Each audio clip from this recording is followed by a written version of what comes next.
কোরবানি ঈদে অতিরিক্ত মাংস খাওয়ার কারণে মুখে একদমই রুচি থাকে না। আমার মতো এরকম 3 পদ ভর্তা বানিয়ে নেবেন, দেখবেন অনায়াসে 1 থেকে 1.5 প্লেট ভাত খেয়ে নেওয়া যাবে। তো এখানে আমি প্রথমে চিংড়ি মাছটা ভর্তা বানিয়ে নেব। এগুলো হচ্ছে চিংড়ি শুটকি মাছ। তো চিংড়ি শুটকিগুলো খুব ভালো করে ভেজে নিয়েছি। এরপরে আমি খুব ভালো করে ধুয়ে নেব, কারণ এগুলো যেহেতু বাজার থেকে কিনে আনা চিংড়ি শুটকি মাছ, অনেক ধুলাবালু থাকে। তো এই তো দেখেন আমার কিন্তু চিংড়ি শুটকি মাছগুলো ধোয়া হয়ে গেছে। আর এদিকে হচ্ছে আমি যে 6 থেকে 7টা শুকনো মরিচ ভেজে নিচ্ছি। আমি কিন্তু ভর্তাটা শুকনো মরিচেই বানাবো। যারা ঝাল খেতে বেশি পছন্দ করেন তারা কিন্তু ঝালের পরিমাণটা একটু বেশি বাড়িয়ে দিতে পারেন। তো এখানে আমি হচ্ছে পেঁয়াজ রসুন এগুলো ভেজে নিচ্ছি। তো আমি সবসময় কিন্তু পেঁয়াজ রসুন বেশি ভেজে হচ্ছে ভর্তা বানাই। আর এই ভর্তাটা কিন্তু 2-3 দিন 4 দিন রেখেও খাওয়া যায়। তো এখন আমি চিংড়ি শুটকিগুলো এই যে ভেজে নিচ্ছি। আমি যেভাবে চিংড়ি শুটকি মাছের ভর্তা বানাবো, অরিজিনাল একদম চিংড়ি মাছের যে ভর্তাটা স্বাদ পাওয়া যায়, তো সেই রকমই স্বাদ পাওয়া যাবে।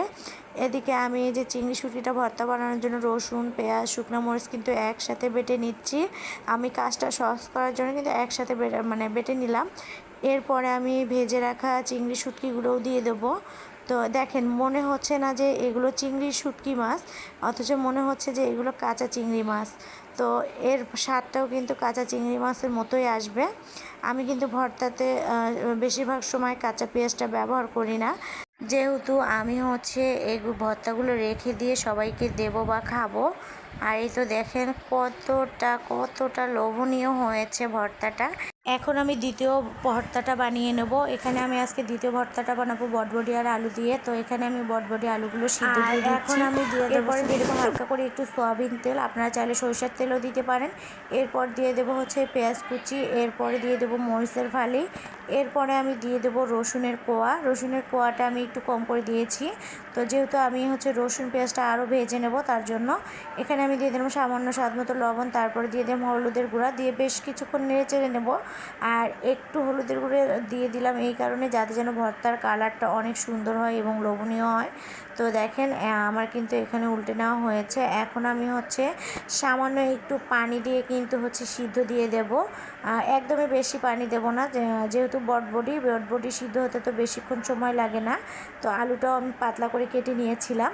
তো এখন হচ্ছে আমি এগুলো ঢেকে দেব। আর এই তো দেখেন পানিটাও শুকিয়ে গেছে। এখন হচ্ছে এগুলো আমি আর একটু ভেজে নেব, রসটা শুকিয়ে নেব। তো এই তো দেখেন রসটা শুকিয়ে নেওয়ার পরে আমি এগুলো তুলে নিচ্ছি একটা আলাদা ডিশে। তো এরকম করে যদি বটবটি ভর্তা বানানো যায় এতটা টেস্টি হয়, মানে অনায়াসে 1 প্লেট ভাত শেষ হয়ে যাবে।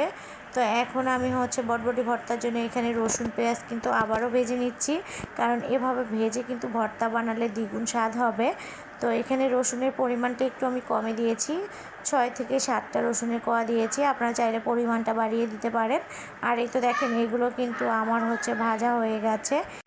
এখন হচ্ছে আমি ভর্তাটা বানিয়ে নেব। আমি হচ্ছে বাটনাতে কিন্তু ভর্তা বানাই। তো প্রথম ভর্তাটাও কিন্তু আমি বাটনাতে বেটে নিয়েছি। এখানে আমি 5টা শুকনো মরিচ নিয়েছি, যেহেতু আমি হচ্ছে বটবটি সিদ্ধতে কাঁচা মরিচ দিয়েছি, তার জন্য আমি শুকনো মরিচের পরিমাণটা একটু কম দিয়েছি। আর এরপরে হচ্ছে আমি বটবটিগুলো দিয়ে দেব।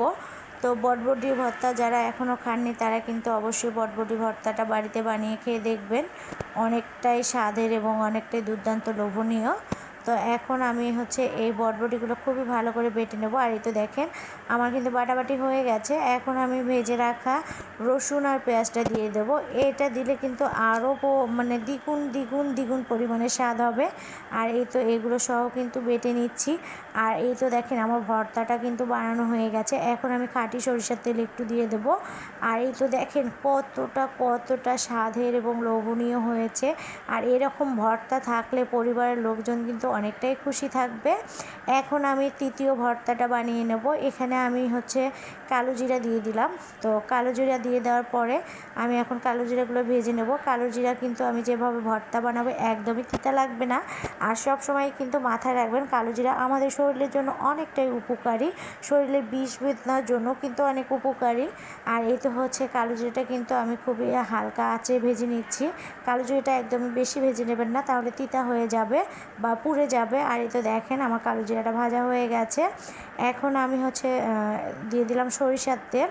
তো এখানে আমি 6 থেকে 7 টাকা শুকনো মরিচ দিয়ে দেবো। তো আপনাদের ভাই বলছে বেশি মরিচ দিও না, একটু হালকা করে দাও। পরে আমি মরিচের পরিমাণটা কমাই দিলাম, 5টা মরিচ দিয়েছি, যেহেতু আমি কয়েকটা কাঁচা মরিচও ব্যবহার করব ভর্তাতে। তো এরপরে আমি এখানে দিয়ে দিলাম পেঁয়াজ কুচি। পেঁয়াজ কুচিটা আগে আমি ভেজে নেব, আর পেঁয়াজ কুচির পরিমাণটা কিন্তু একটু বেশি করে দিতে হবে। এরপরে ভর্তাটা কালার আসার জন্য আমি হালকা করে হলুদের গুঁড়া আর সামান্য একটু লবণ দিয়ে দিলাম, পেঁয়াজটা তাড়াতাড়ি সিদ্ধ হয়ে যাবে। তো এই তো দেখেন পেঁয়াজটা এখন ভেজে নিচ্ছি। পেঁয়াজটা একদমই আমি বাদামি কালার করে ভেজে নেব। তো ওই যে বললাম না, সবসময় কিন্তু কালিজিরা একটু মানে পেঁয়াজটা বেশি দিবেন, তাহলে একদমই তিতা লাগবে না। আমার কিন্তু পেঁয়াজগুলো এই দেখেন ভাজা হয়ে গেছে, আমি কিন্তু কয়েকটা কাঁচামরিচও দিয়ে দিয়েছি। এখন আমি এগুলো তুলে নেব। এরপরে আমি রসুন রেখেছি, এগুলো তুলে না হলে সেই রসুনগুলো কিন্তু এই তেলেতেই ভেজে নেব।